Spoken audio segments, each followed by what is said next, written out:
आज की इस वीडियो में हम बात करेंगे कि आखिर भारत कैसे किस रणनीति के द्वारा पीओके वापस ले सकता है। अब वो समय आ गया जब आप पीओके और अक्साई चीन को वापस ले सकते हैं। भारत की विदेश नीति से लेकर हर मामले में भारत अब जो है ना मजबूत होते जा रहा है, कोई कुछ नहीं कर सकता। आपको पता है ना, अभी यूक्रेन और रूस में युद्ध चल रही है, यूक्रेन और रूस में युद्ध चल रही है। शुरू में यूक्रेन से बोला गया था, नाटो देश से लेकर बहुत ऐसे देश थे उनके समर्थन में थे कि तुम्हारे साथ कुछ भी होगा तुम आगे बढ़ो, कुछ भी होगा हम लेंगे जिम्मेदारी। आज देखो यूक्रेन को आगे बढ़ा के ससुरी सब पीछे हो गया। कोई अमेरिका से लेकर जितना बड़ा देश है कोई मदद नहीं करना है। यूक्रेन का बेचारा अपना युद्ध स्वयं लड़ रहा है। अब समय आ चुका है पीओके को वापस लेने का, अक्साई चीन को वापस लेने का। चलिए हम लोग बात करते हैं कैसे किस रणनीति के माध्यम से पीओके। आपको पता होगा जम्मू कश्मीर का ये अवैध रूप से पीओके जो भाग है ना पाकिस्तान हथिया लिया है। पूरा इतिहास गवाह है, पूरा इतिहास इस बात को जानता है कि पीओके को पाकिस्तान ने जबरदस्ती हथियाया है। ये हम लोग की प्रधानमंत्री की गलती थी जिसकी वजह से ये 30-40% पाकिस्तान के कब्जे में चला गया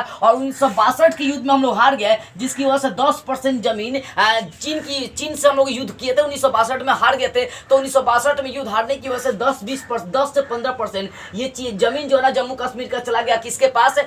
ये चला गया चीन के पास। चीन के पास चला गया तो समझो कि 60% भाग ही अपने पास बचा हुआ है। 40% जम्मू कश्मीर का वो दूसरे देश उस पर राज करते हैं। अब वही समय आ गया पीओके और ये अक्साई चीन जो दोनों मतलब हमारे जम्मू कश्मीर के भाग को लूट के बैठे। भाई अपना क्षेत्र है। इतिहास गवाह है कि पीओके का फुल फॉर्म पाक ऑक्युपाइड कश्मीर होता है।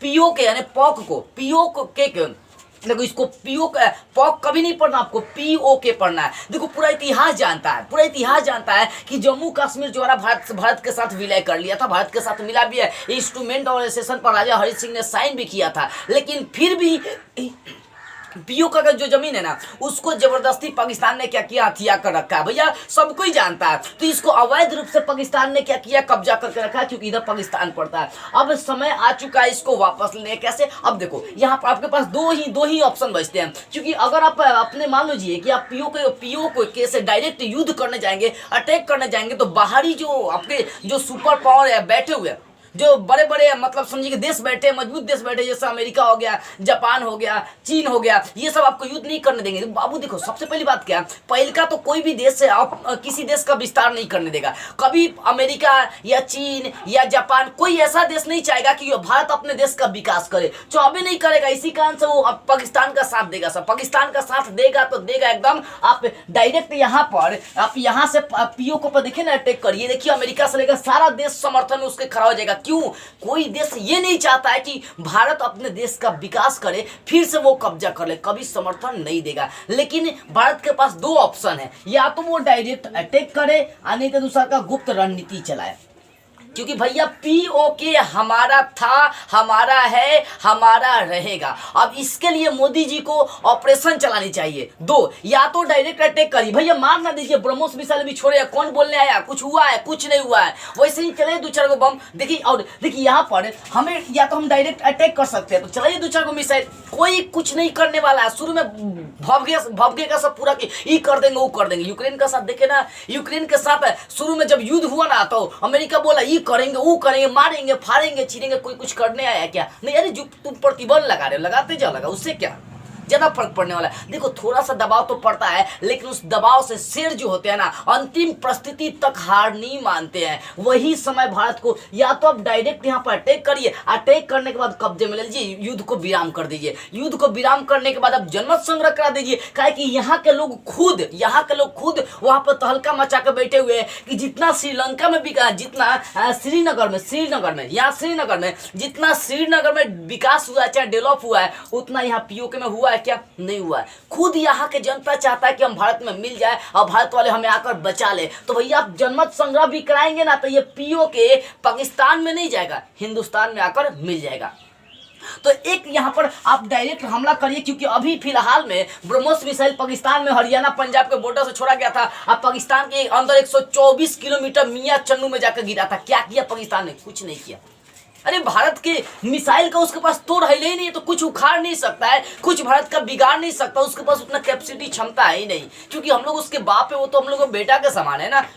तो भारत को एक यहाँ पर ये तो आप डायरेक्ट अटैक कर सकते हैं, नहीं तो दूसरा दोनों के लिए ये अक्साई चीन के लिए कुछ नहीं करेगा। आप अटैक भी करेंगे पाकिस्तान पर, पीओके पर, भैया वो हमारा है, हमारा था, हम अटैक करेंगे। आप डायरेक्ट अटैक करिए। शुरू में बहुत सारे देश आएंगे कूदने के लिए, बहुत सारे देश भौंकेंगे कुत्ते के जैसा, लेकिन बाद में सब ठंडा हो जाएगा। देख लीजिएगा, मामला ठंडा हो जाएगा। कब्जा कर लीजिए, जनमत संग्रह कर लीजिए, काम खत्म, आके भारत में मिल जाएगा। अब भारत भाई पूरा समझो कि देखो, भारत तो अखंड भारत का सपना जान सकते हैं ना, अखंड भारत है यार। पीओके पाकिस्तान, अफगानिस्तान, तिब्बत से लेकर म्यांमार से लेकर ये नेपाल से लेकर चीन से, चीन तो छोड़े तिब्बत की बात कर रहे हैं, वो मतलब ये सारा देश किसका था? भारत का था। नाम सुना, अखंड भारत, अखंड भारत। यहाँ राजनेताओं की वजह से ये सब अखंड भारत टूटे टूटे आज खाली भारत बन के बैठा हुआ है। समझ में आ रही है ना?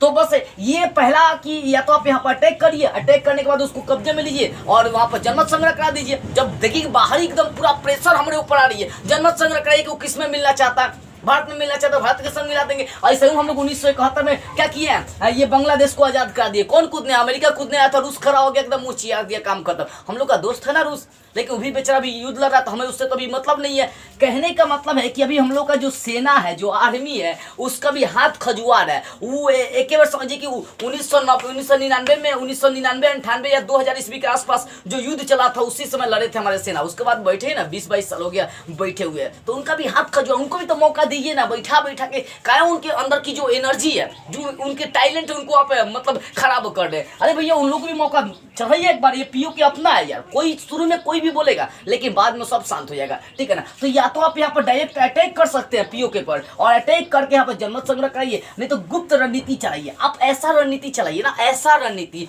जो काम है। अब कैसे काम है कि आप मतलब कुछ गुप्त रणनीति जो मीडिया वाले तक को खबर नहीं चले, किसी जनता को भनक नहीं लगनी चाहिए, और ऐसा रणनीति जो पूरा पीओके को अपने मतलब एकदम भीतरे भीतरे घेर ले, और साथ में अक्साई चीन को भी अपने कब्जे में पूरी तरह से ले ले। इतना मतलब कड़ा रणनीति चलानी चाहिए ये रणनीति, क्योंकि भैया अक्साई चीन भी मेरा है, कुछ नहीं होगा। उस चाइनीज सामान जन्म करते हैं, कैसन होता है, वो सिर्फ जनसंख्या बढ़ाने में आ गया सब बस से, ठीक है ना? तो दो मतलब रणनीति, गुप्त रणनीति, ऐसा रणनीति जो मीडिया तक को पता नहीं चले। ये गुप्त रणनीति के माध्यम से इन दोनों को आप घेरने का काम करिए। घेरने के काम डायरेक्ट अपने कब्जे में ले लीजिए, काम खत्म। समझ में आ रही है ना? तो बाबू ये रणनीति से हम लोग क्या कर सकते हैं, या तो पीओके या ये हम लोग ले सकते हैं, अक्साई चीन को अपने कब्जे में ले सकते हैं, क्योंकि ये दोनों जमीन अपने भारत का है। और सोचिए अगर ये दोनों जमीन भारत का नहीं लेंगे ना, तो हम लोग का देखो भारत इस टाइप का हो जाएगा भाई, इस अभी इस टाइप का है ना, तो अभी हम लोग का भारत इस टाइप का हो जाए भाई। दोनों कट गया भैया, ये पीओके को पाकिस्तान लिया, ये वाला जमीन चीन ले लिया, तो भारत आप इस टाइप का दिखाई देना शुरू कर देगा, ठीक है ना? तो अभी कहने का मतलब है कि ये या तो अटैक करिए। आइए अब भाई देखो, चीन से तो हम लोग डायरेक्ट अटैक नहीं कर सकते, क्योंकि वो तो है ना मतलब एक तरह से शक्तिशाली देश बन चुका है। तो हम लोग गुप्त रणनीति के माध्यम से अक्साई चीन को वापस ले सकते हैं। सरकार को इस गुप्त रणनीति चलानी चाहिए, तभी जाकर आप अक्साई चीन को वापस ले सकते हैं। लेकिन पीओके को अवैध रूप से वो कब्जा किया है, इस कारण से हम डायरेक्ट यहाँ पर क्या कर सकते हैं, डायरेक्ट हम यहाँ पर युद्ध कर सकते हैं, अटैक कर सकते हैं। कोई नहीं बोलने आएगा, देखिएगा जनमत संग्रह बाद में करा देना होगा। तो दो काम, या तो अटैक करिए, नहीं तो गुप्त रणनीति चले। इन दोनों के माध्यम से हम लोग क्या कर सकते हैं, पीओके और अक्साई चीन को वापस ले सकते हैं। इसके अलावा आपके पास कोई ऑप्शन ही नहीं बनता है। कोई देश नहीं चाहता है कि आप पीओके को वापस ले लीजिए, भारत का विकास कर लीजिए, भारत का विस्तार कर लीजिए। अमेरिका नहीं चाहेगा, जापान नहीं चाहेगा, कोई ऐसा देश है कि वो चाहबे नहीं करेगा भैया कि आप पीओके को वापस ले लीजिए, पाकिस्तान को अपने में मिला लीजिए, अखंड भारत बना लीजिए। क्योंकि देखो अंग्रेज तोड़ के गया था भैया, वो चाहेगा कि और टूटे देश को, और टूटे और टूटे, भारत का 2 भाग 3 भाग 4 भाग बटे, ऐसा हर देश चाहेगा। तो भैया अपने देश का विकास पर ध्यान दीजिए, थोड़ा सा प्रेशर आएगा, उससे कोई दिक्कत नहीं है। शुरू में होती है, कुत्ते जब हाथियां चलती है ना, कुत्ते बहुत सारे भौंकते हैं, हाथी कभी ताकते नहीं है, पीछे नहीं देखती है। तो यहाँ पर ये हमें 2 रणनीति चलानी चाहिए, कौन कौन सा, अटैक वाला और गुप्त रणनीति वाला, ठीक है ना? आई होप आपको मैं जो समझाना चाहता हूँ समझ में आ गई हो। तो बस आज की इस वीडियो में इतना ही। अगले वीडियो में हम लोग कोई और नई टॉपिक डिस्कस करते हुए फिर मिलेंगे।